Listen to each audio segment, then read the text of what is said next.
Buenas noches, nuevamente nos encontramos para poder pensar juntos, como siempre propongo, esta problemática de las adicciones y sobre todo qué podemos hacer. Bueno, para los que quizás se enganchan por primera vez, soy el padre Fernando Cervera, jesuita, y estoy hace muchos años trabajando en estas adicciones. Actualmente lo hago en la familia grande de Hogares de Cristo, que trabaja mucho con quizás la vulnerabilidad más importante de nuestras periferias, de quizás lugares más olvidados. Gracias a Dios hay en todo el país Hogares de Cristo. Y anteriormente lo he hecho mucho en la pastoral de adicciones, en algunos tratamientos y en la comunidad de Alcohólicos Anónimos, que quiero mucho, y en narcóticos también, ayudando, dando alguna mano. Estamos especialmente abocados a comprender y comprendernos, ¿no? En esta problemática que nos aborda a todos. Es importante entender, como decíamos, de la complejidad, ¿no? La complejidad de esta problemática, que por lo tanto es múltiple. Y siempre consciente o inconscientemente nos surge la pregunta: ¿quién tiene la culpa, ¿no? O quién tiene que hacerse cargo de toda esta cuestión. En algún momento esto apareció, en algún momento esto empezó a ser o a tener un lugar más importante en nuestra sociedad. Por eso debemos nosotros pensar que debemos mirarnos en un espejo y, antes de echar la culpa, entender bien, como decía, esta complejidad y de alguna manera nuestra participación en esto. Echar la culpa siempre es más fácil, obviamente, y es inevitable que nos surja casi como un envión interior, porque, bueno, a alguien le tenemos que endilgar la responsabilidad de las cosas que nos pasan. Pero es importante entender lo que la sociedad de alguna manera nos influye desde muchos años de esta parte, en algunos aspectos que todos vivimos, no solamente la familia de un adicto o la persona, ¿no?, que padece esta problemática. La complejidad nos va a ayudar a desculpabilizar, no para quitar responsabilidad, sino al contrario, para asumirla. La responsabilidad no es solamente hacerse cargo de errores, defectos, conflictos. La responsabilidad es dar una respuesta, ¿no? Eso significa responsabilidad, tiene que ver con respuesta. Si pudiéramos hacer una pequeña descripción de lo que nosotros vivimos socialmente, en algo que el encuentro pasado, habíamos acentuado, que es la ideología del consumo como lo predominante en la vida social de Occidente y de todo el mundo probablemente, pero bueno, nos toca más de este lado del mundo. Y esa ideología del consumo, que decíamos no es tanto un planteo teórico, sino una modalidad que se fue incorporando gracias a la presión del poder económico, ¿no?, y de las necesidades económicas, de los conflictos que el mundo ha vivido, donde de alguna manera lo económico es el refugio salvador, ¿sí? Y por lo tanto el consumo, que motoriza en gran parte al menos esa vida económica. Pero esa ideología de consumo no la entenderíamos tampoco, o por lo menos nos preguntaríamos de dónde viene, si no vemos algunos aspectos que rodean esto. Por ejemplo, el poder de la imagen, ¿sí?, que vivimos todos a diario. La comunicación se ha centrado básicamente, en la difusión de la imagen. Y una ilustración, valga la redundancia, ¿no?, que hablamos de imagen de esto, es nuestra permanente ansiedad por la selfie, por las fotos. Pareciera que esa foto, esa selfie va a decir mucho más, va a impactar y hasta va a fijar la escena mucho más que las palabras. Palabras nos invitan a escuchar, a pensar, a dialogar, a darle vuelta al asunto, a veces no lo entendemos. La imagen pareciera resolver todo. Ahí está, ahí lo ves. Eso es lo que es. Y sabemos, por otra parte, que la imagen también miente. No solo porque posamos para una imagen, una foto, o hay además de las fotos trucadas, de los Photoshop, y de las fotos intencionalmente interpretadas de una manera o de otra. Todo eso es lo que vamos a ver después, que debiéramos nosotros procesar. Por lo pronto sabemos que la preponderancia de la imagen sobre la palabra es una característica del mundo de hoy. ¿Y qué tiene que ver con las adicciones? Bueno, tiene que ver con el hecho de que al no necesitar procesar, aparentemente, la resolución es ya. Ya tengo la escena captada, ya vi la imagen de, ya estoy viendo lo que está sucediendo, lo que ha sucedido. Con todo lo que la imagen nos moviliza interiormente, porque eso es como un proceso, un dato que entra en nuestros sentidos y va derecho, digamos así, a nuestro mundo emocional. El cerebro lo procesa, pero no es el mismo proceso que las palabras, que la escucha, que el diálogo, que intervienen, digamos, otros mecanismos, por decirlo más, diálogo más coloquial, más cotidiano. Vamos a volver sobre esto de la imagen. La otra característica es el tan mencionado, mentado narcisismo, concepto que viene del psicoanálisis, pero que hoy lo utilizamos para todo lo que sea el culto al yo, el culto a la propia persona en cuanto a tratar de agrandar, si se quiere, o engrandecer, y sobre todo darle mucha importancia al individuo, ¿no? El individuo que soy yo, no el otro individuo, sino uno mismo. Uno mismo que se transforma un poco en el centro de la vida emocional, psíquica, y los demás vienen después y a veces contra ese yo, ¿no?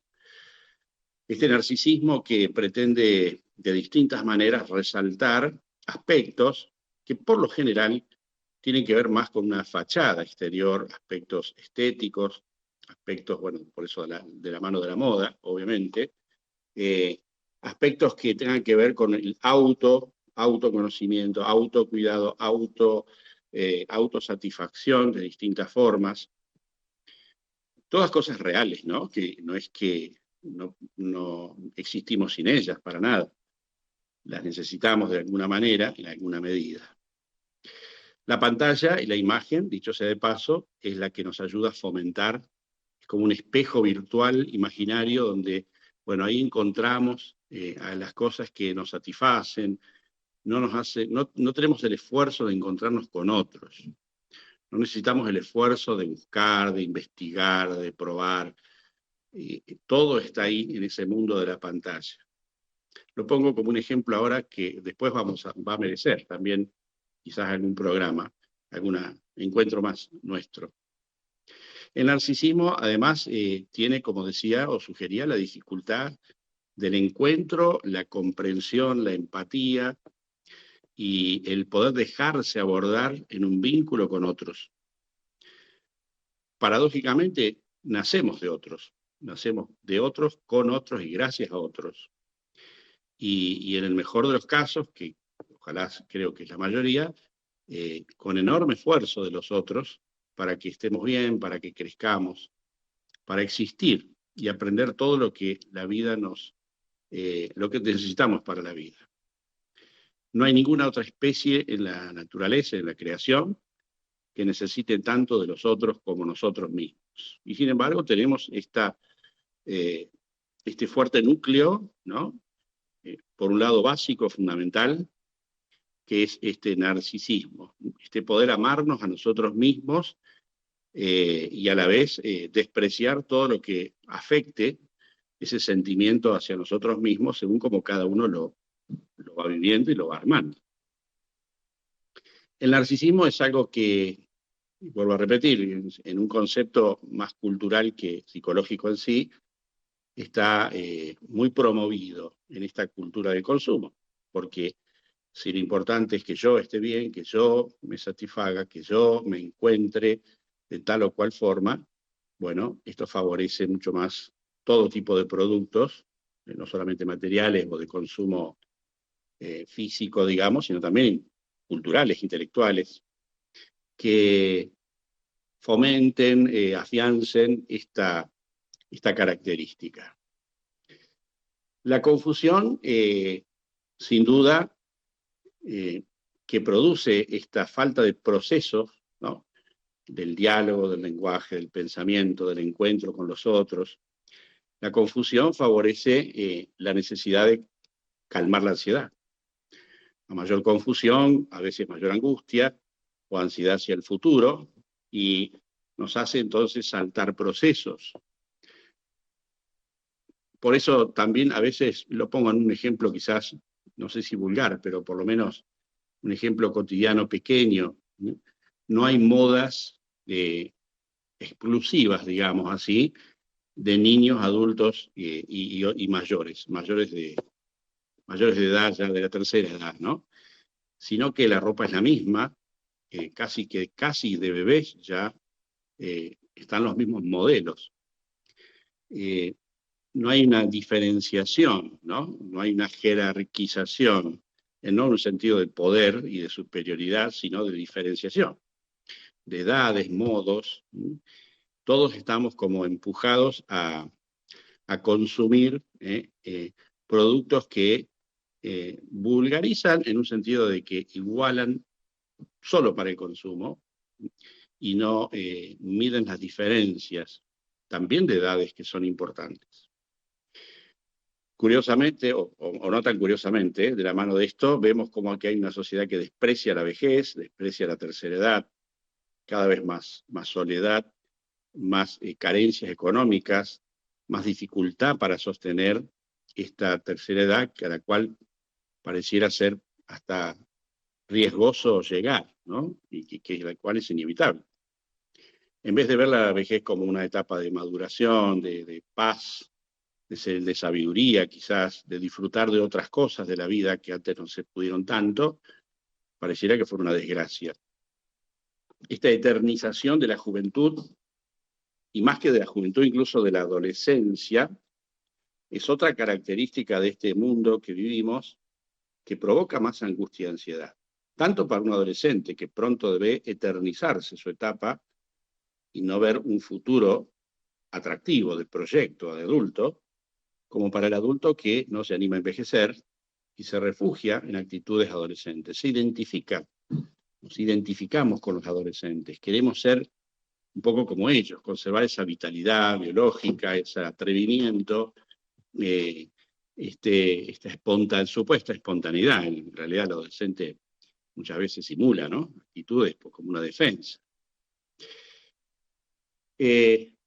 Quizás hay una disgregación social en base también a esta desorientación, porque al no tener esa cierta jerarquía de valores y de edades, de valoración de cada etapa de la vida, como decía, por un lado marca una angustia de falta de proyectos. ¿Qué hago cuando sea adulto? ¿Para qué? Ni hablar cuando sea viejo. ¿Qué sentido tiene ir para adelante en la vida, cierto? Y no vivir nada más que el hoy, nada más que todo ya, y pídalo ya. Hay una transmisión de vacío en este sentido. Entonces, al carecer de símbolos, significados, valoración de estas etapas de la vida, se produce un vacío. Si lo cultural está muy centrado en el consumo, muy centrado en los objetos, muy centrado en el pasarla bien, y no valorar lo simbólico, de lo artístico, no porque no exista y no porque no se haga, pero no se hace de manera masiva. No es lo que habitualmente, más o menos habitualmente, nos nutrimos. La misma música, que pareciera ser uno de los pocos vehículos para llegar a lo íntimo, no las palabras, ¿no?, que son las que realmente llegan a lo íntimo, sin despreciar el valor de la música, también queda un poco encerrada en esta necesidad de goce instantáneo, ¿no?, a través de lo rítmico, a través de la sensación, de la canción, de la melodía, y toda música que no inspire eso, bueno, está como pasada de moda, como decimos comúnmente. Por supuesto que la música moviliza cosas profundas, pero es un proceso que a lo mejor no se adquiere o no se vive instantáneamente.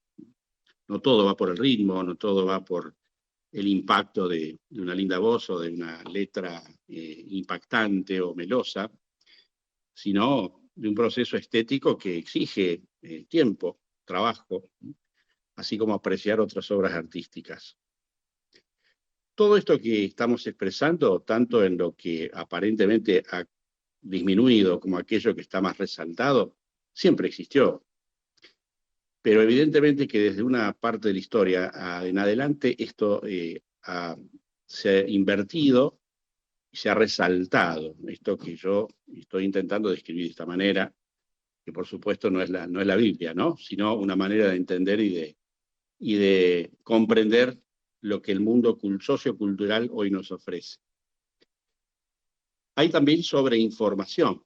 En este mundo donde es tan fácil acceder a la información, esas noticias que no provienen del hecho en sí, no provienen ni siquiera a veces de sus protagonistas, sino de una filtración de empresas que manejan la información y que responden a intereses ideológicos o gustos grupales o de la corporación o personales o opiniones, ¿no? Meras opiniones, pura lectura, que no ayuda a entender, sino que hay que acatar.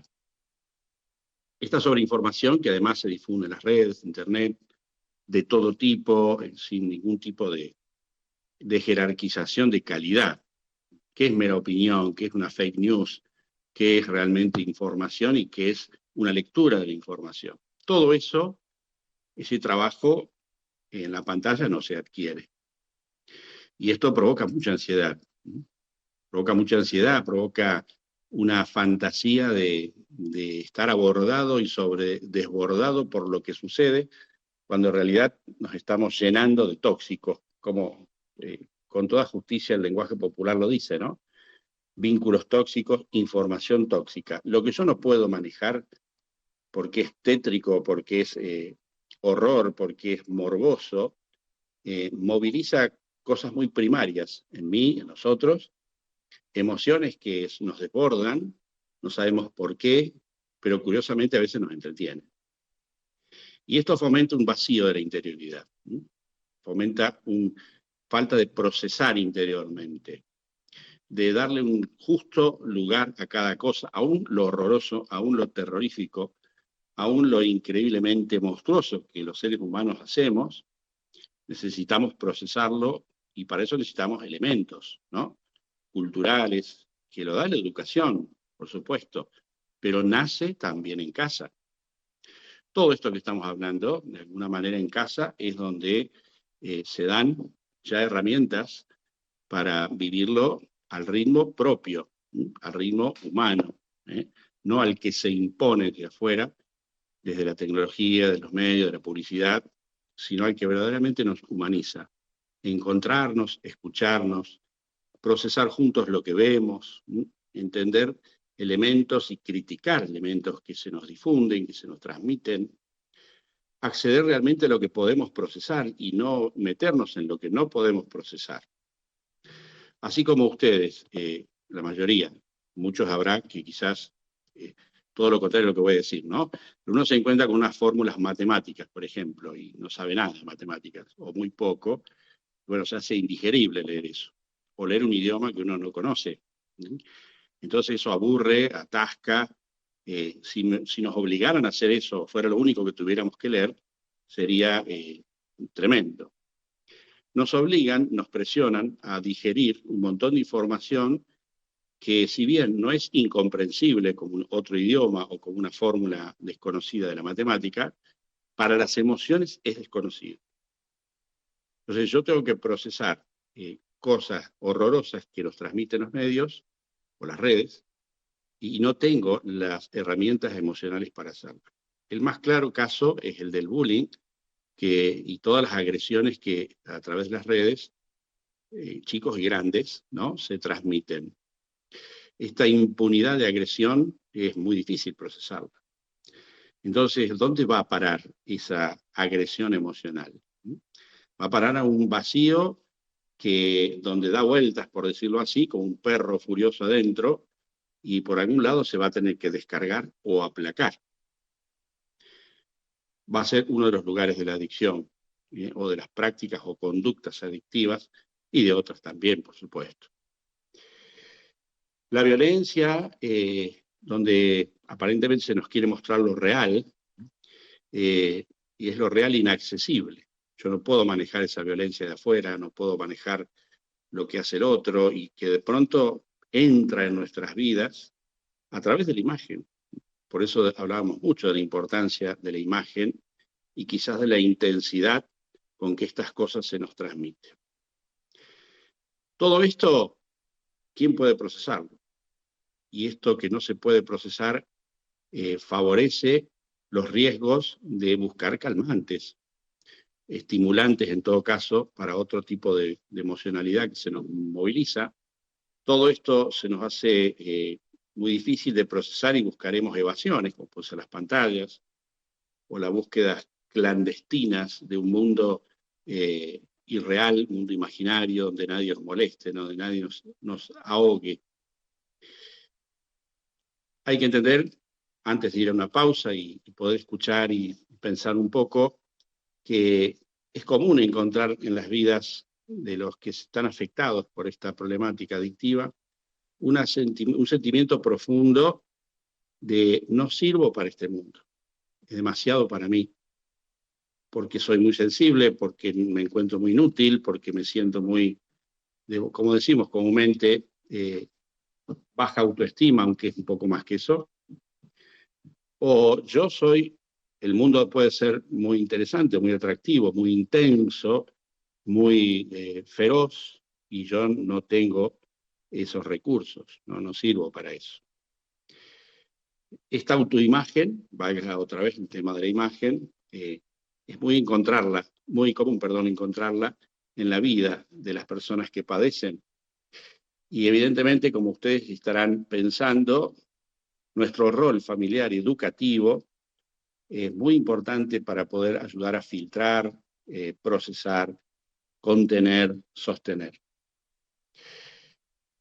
Les propongo que en la pausa que hacemos ahora para escuchar, como decía, música y pensar juntos, pensemos si, por un lado, nos hemos echado la culpa de lo que sufre el otro, tu hijo, tu pariente, tu amigo querido, fue un noviazgo, una pareja, un esposo, una esposa, obviamente, alguien que cerca de ustedes padece un problema de adicciones o algo similar, cualquier otra patología incluso, si nos sentimos culpables por no poder evitarlo, por no poder parar esta situación o no poder dar la ayuda que esta persona necesita. Ya vemos que la sociedad nos da muchos factores que ayudan y favorecen, pero no es la culpable total. También intuimos y conocemos y sabemos eso, lo hemos dicho algo la vez pasada. Pero para continuar en este planteo, preguntémonos entonces si nos hemos sentido culpables de algo que alguien querido, alguien cercano, padece de adicciones o de otra cosa, y entonces nuestro sentimiento es este de culpabilidad. Vayamos entonces a una pausa musical y procesemos un poco esto, lo que nos salga. Ya sabemos que hablar y pensar en esto siempre es válido, no importa si soy exagerado, si me faltan datos, todo lo que podemos aportar siempre nos ayuda a verlo unos con otros. Bueno, nos quedó la pregunta colgando, y vamos procesando. Y una de las cuestiones que nos puede venir a la cabeza es, bueno, pero ¿cómo hago yo para no sentirme culpable, digamos, y responsabilizarme de alguna manera de esto que el mundo nos está dando, ¿no? Nos está metiendo, digamos, o como cada uno lo quiera ver?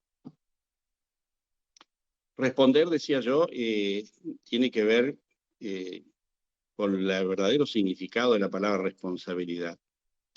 Podemos responder porque somos libres, aunque tengamos que luchar para hacerlo, porque los creyentes, digamos, y nosotros cristianos, no rehuimos de lo dado. Lo dado por Dios, por la naturaleza, por nuestra progenie, digamos, y aquello que recibimos de otros, bueno, lo aceptamos.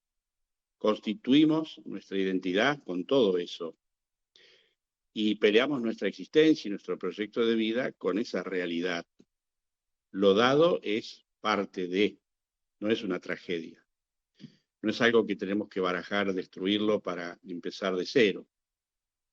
Que sería una pretensión también muy postmoderna, que es realmente en muchos casos frustrante y sobre todo una soberbia imaginaria, digamos, imposible de vivir. Entonces, aceptar lo dado y responderle con nuestra libertad, responderle con nuestros recursos. Esa es la actitud espiritual.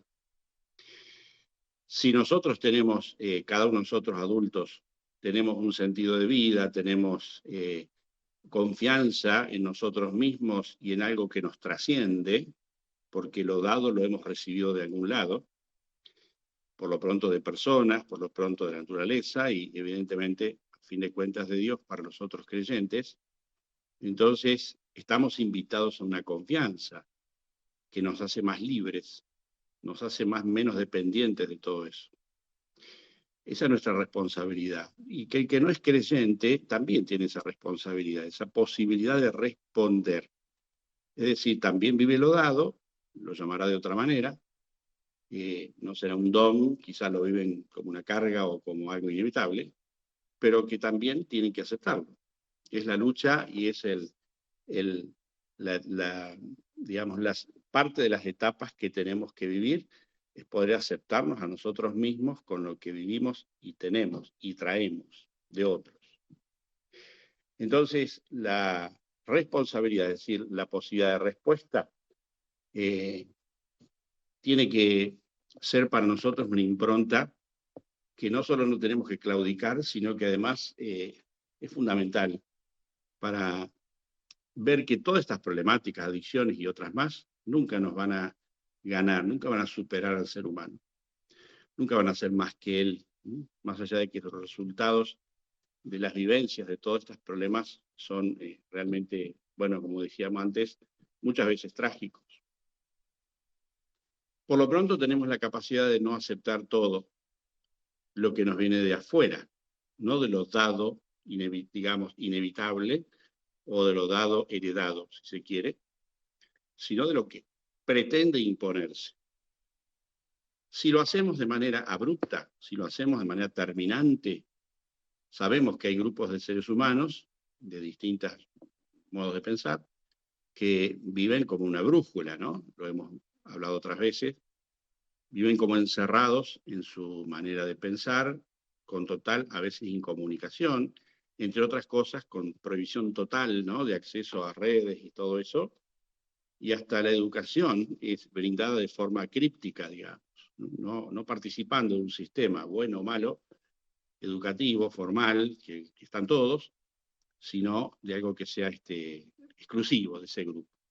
En fin, ese tipo de actitudes, evidentemente que no van a dar resultados. Eso es obvio, siempre fue así, porque tarde o temprano el mundo exterior es inevitable cruzarlo, atravesarlo, vivirlo.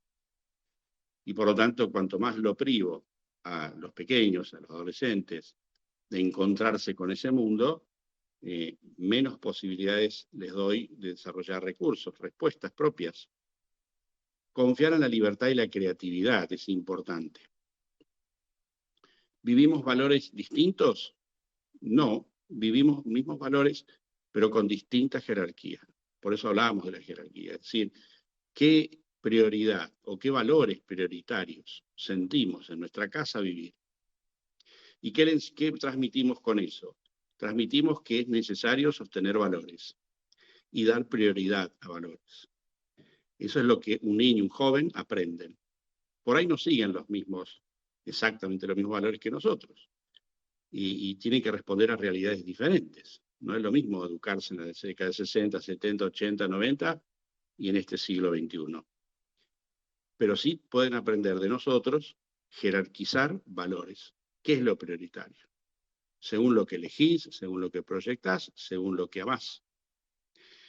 Por lo tanto, ya estamos de alguna manera ofreciendo, si se quiere, presentando algo muy importante. Tengo que aprender a amar, a elegir, a proyectarme. Todos estos procesos, que como ven no son instantáneos, no son de mera o para nada de adrenalina, constituyen caminos que mueven el deseo. Y por lo tanto también, de alguna manera, el placer. Voy a buscar aquello que deseo porque quiero, me gusta, me atrae, y ahí va mi proyecto, ahí van mis experiencias de amor, al menos las primeras o muchas de las más importantes. Entonces, todo este procesamiento que nosotros podemos ofrecer, mejor dicho, podemos estimular, porque ya está en potencia en cada uno de nosotros, exige nuestra presencia. Y ahí una de las claves, digamos, ¿no? Frente a esta invasión, digamos, muy de la imagen, muy del narcisismo, muy de modalidades que fácilmente caen en soluciones y búsquedas fáciles, nosotros ofrecemos una presencia. Frente al abandono de un individualismo que solo busca resaltar mera satisfacción, nosotros ofrecemos presencia, compañía, sostén, acompañamiento, como se dice comúnmente, ¿no? Y eso no es mágico, obviamente, no es que tiene todos los resultados y todas las respuestas para todo, desde ya que no, pero es sumamente importante por el solo hecho de estar, por el solo hecho, el esfuerzo de acompañar y sostener, ya estamos brindando salud. Si ustedes quieren, para verlo así como en términos más cotidiano y concreto aparentemente. Vendemos salud en el buen sentido de la palabra, si estamos. Si estamos, y por supuesto no es un estar pasivo, ¿no? No es un estar tampoco controlador absoluto y total de la vida del otro, de los más pequeños o de los más adolescentes. Y quizás no reducirnos tampoco a adolescentes y niños, ¿no? Sino adultos y adultos mayores que padecen esta enfermedad social, más que personal, de la soledad. Por una cuestión de descarte, de desecho de los viejos, padecen esta soledad que contamina al mundo, porque, vuelvo a repetir, si el panorama de la vejez es ese, descarte, soledad, abandono, entonces ¿para qué proyectarse, no? O terminar la vida antes, en todo caso.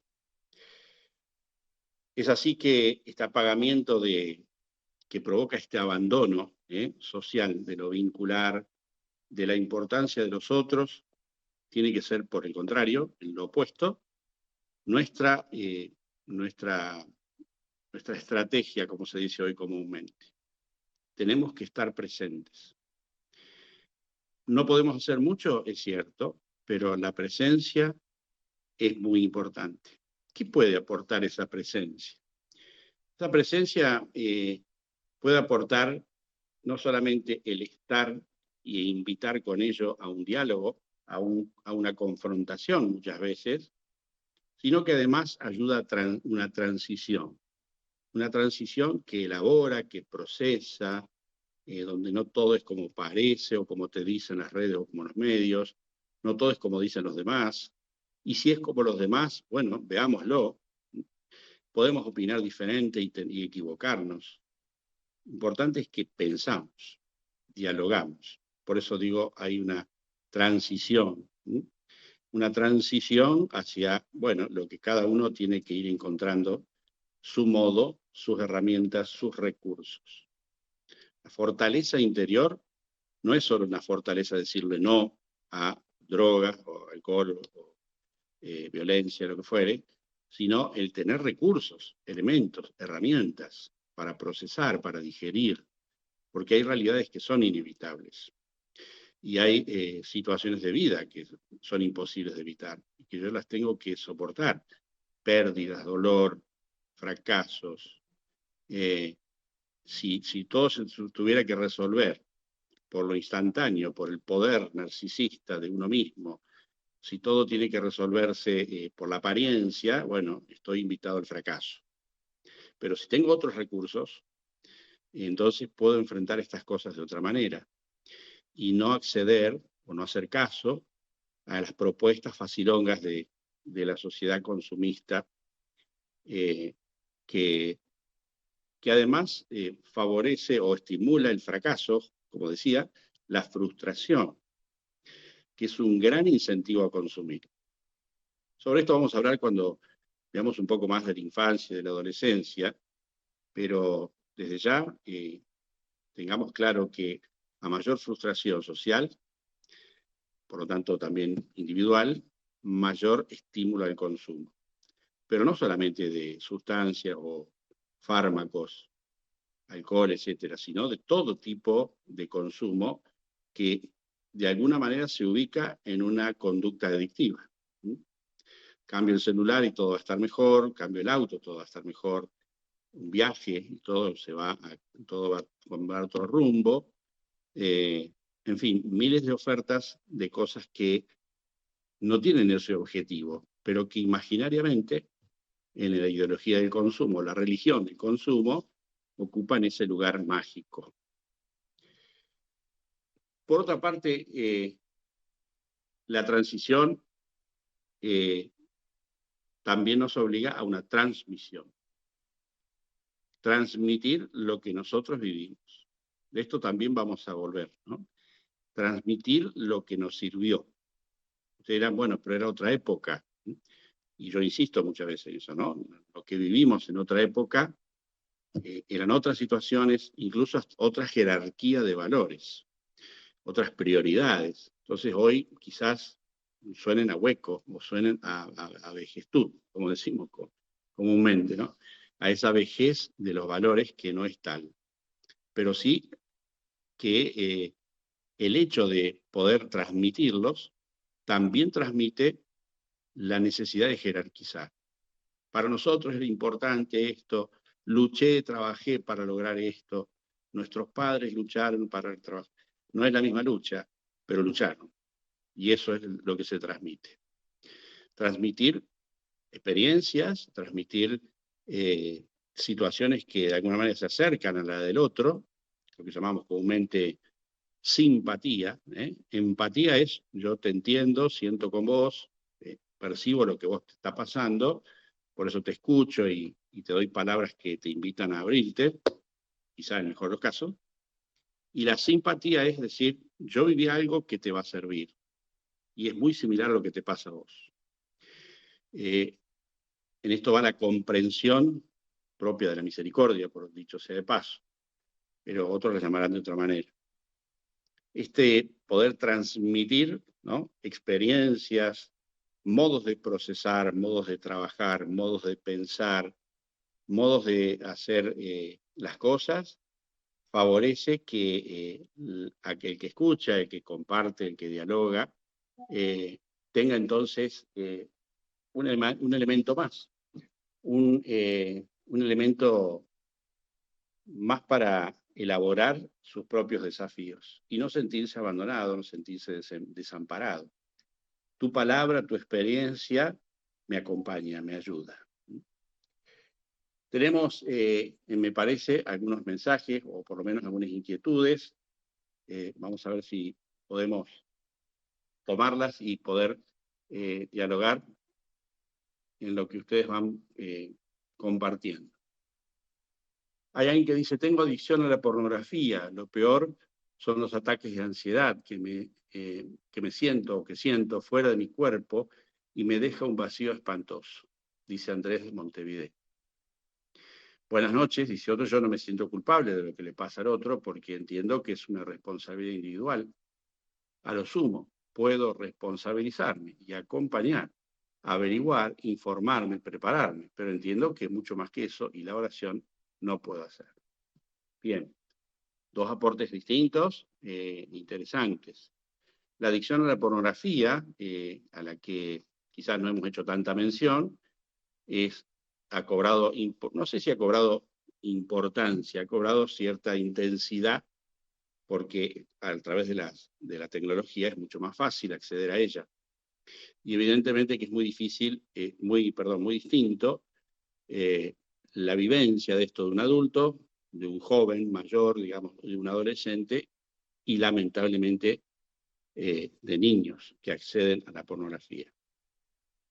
El tema de pantallas, redes, vamos a decir después, lo vamos a tratar especialmente en nuestros encuentros, pero en cuanto al tema de la sexualidad vivida consumísticamente, que la pornografía es eso, es el supermercado que ofrece productos imaginarios de lo sexual para autosatisfacción. O satisfacción, que puede ser también por otras personas, pero que en definitiva son autosatisfacción. La sexualidad es un encuentro, es un diálogo de cuerpos que comparten no solo emociones, sensaciones, sentimientos, placer, sino que comparten ternura porque hay algo que los une. No es el sexo, sino otra cosa. O sea, la sexualidad es la dimensión maravillosa de encuentro, pero por supuesto que por su importancia y su intensidad también va impulsando, ¿no? Movilizando búsqueda de satisfacción. No entramos en las cuestiones que quizá nos ha dicho el psicoanálisis u otras, sino simplemente atendiendo a esta pregunta. El hecho es que esta necesidad imperiosa de satisfacción o de placer, como dice el oyente que escribe, mueve al vacío. ¿Por qué mueve al vacío? Porque no hay encuentro.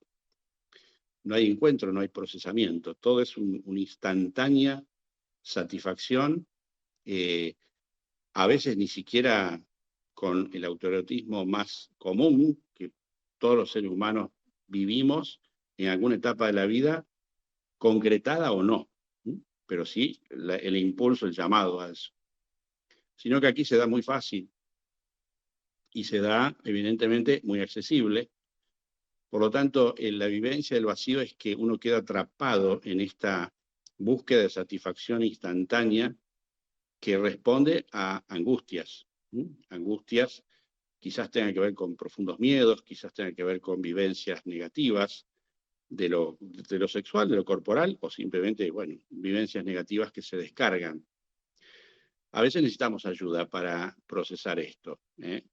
No es sale de un día para el otro de esto, y a veces se va dejando en la medida en que nos permitimos una sexualidad mucho más amplia, ¿no? Que no es solamente una descarga, sino también la vivencia, como decía, de la ternura, del abrazo, del afecto. Se van integrando cosas. Como las experiencias de lo sexual son tan diversas, porque cada persona lo vivencia de una manera muy íntima, muy, no sé si original, pero al menos muy personal, es difícil dar indicaciones muy generales. Pero yo apuntaría a que el oyente procese o piense esto, ¿no? ¿Qué angustia moviliza esto? ¿Qué miedos? Quizás la soledad, la oscuridad de la noche, por supuesto, a veces la dificultad para poder encontrarse y vincularse bien, integrar lo sexual sin miedo a las relaciones y vínculos que se tienen con el sexo que se atrae, que se siente atraído, y procesar aquellas cosas que quedaron como en un cuarto oscuro de terror, de miedos, ¿no? En fin, espero que esto acerque alguna luz, y ante la dificultad de poder dejarlo es bueno pedir ayuda. Hay esfuerzos grupales y de grupos de autoayuda, y hay, por supuesto, la ayuda profesional psicológica, que también nos viene bien. En cuanto a lo que dice el otro oyente, yo no soy culpable, no soy responsable de lo que haga el otro.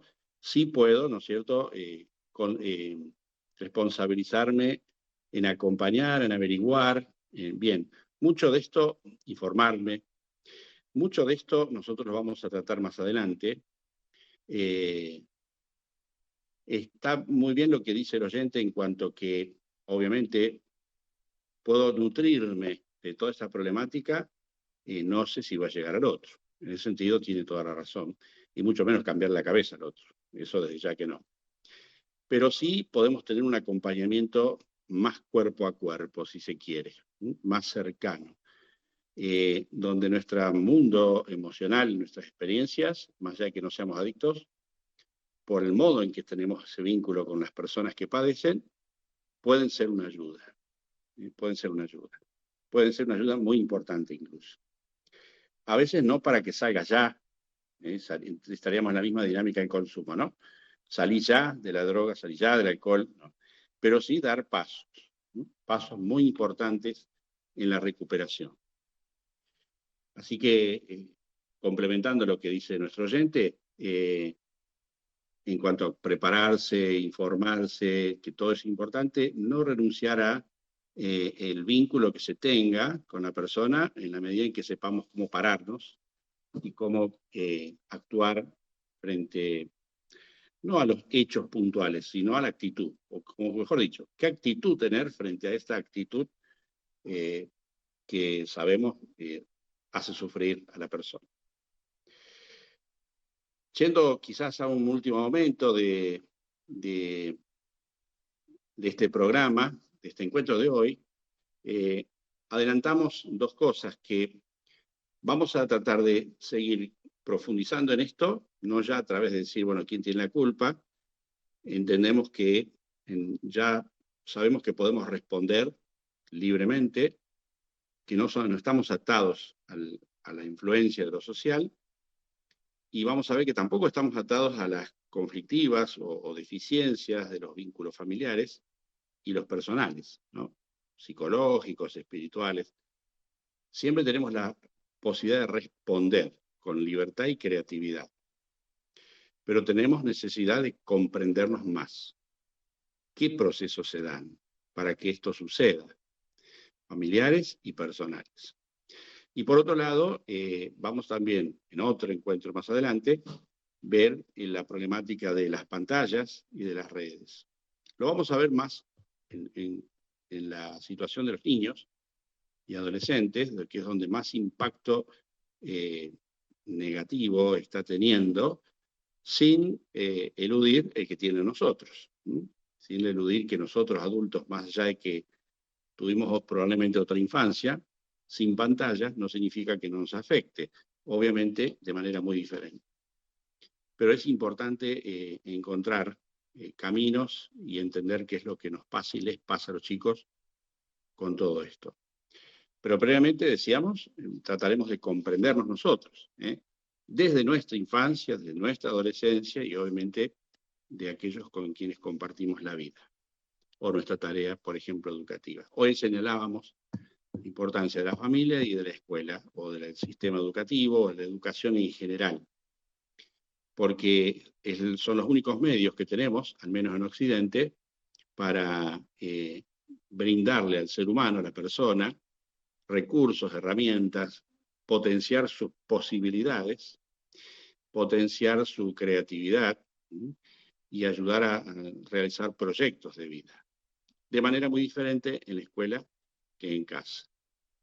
Sobre esto, si Dios quiere, avanzaremos entonces la próxima vez. Estamos en Semana Santa y me parece que hay alguien que nos enseña que las situaciones más dramáticas, más dolorosas, más despojantes de alguien que realmente estaba abandonado, sin embargo, tuvo la libertad de procesarlo, de vivirlo con amor y de ofrecerlo y transformarlo en algo fecundo para la humanidad, ¿no? Y esa transformación es total en la resurrección. Obviamente hablo de Jesucristo en esta pasión y resurrección, pero tiene mucho que decirnos de todo esto, ¿no? No solo por una adhesión religiosa, sino porque encontramos a alguien que, contra todo lo posible y previsto, transforma lo más horroroso de la humanidad en algo fecundo y vivo. Y lo vive en su propio cuerpo, en la resurrección. y nos lo ofrece a nosotros como un camino. Por eso pidamos todos al Señor en esta Semana Santa, poder vivir algo de esa transformación, quizás con un paso muy pequeñito, quizás concientizándonos un poco más de todo esto y asumiendo esa responsabilidad que podemos llegar a dar. Que el Señor nos bendiga a todos, aquellos que adherimos, estamos, Dios quiera, amamos a Cristo en esta pasión, y María que nos acompañará en ello, y aquellos que no adhieren, no conocen o no entienden la cosa, que también sean bendecidos, para que todos podamos vivir una vida más sana y más cercana a esta alegría de compartir y estar juntos, aunque las cosas no siempre nos vayan bien. Y que no necesitemos más respuesta que nosotros mismos y el encuentro entre nosotros para que la vida sea más fecunda. Queridos amigos de Radio María, nos despedimos nuevamente, que puedan tener una Semana Santa fructífera y también descansada, como que no, para encontrarse más a gusto con un Señor que hace todo por nosotros. Y obviamente nos anticipamos para desear a todos felices Pascuas.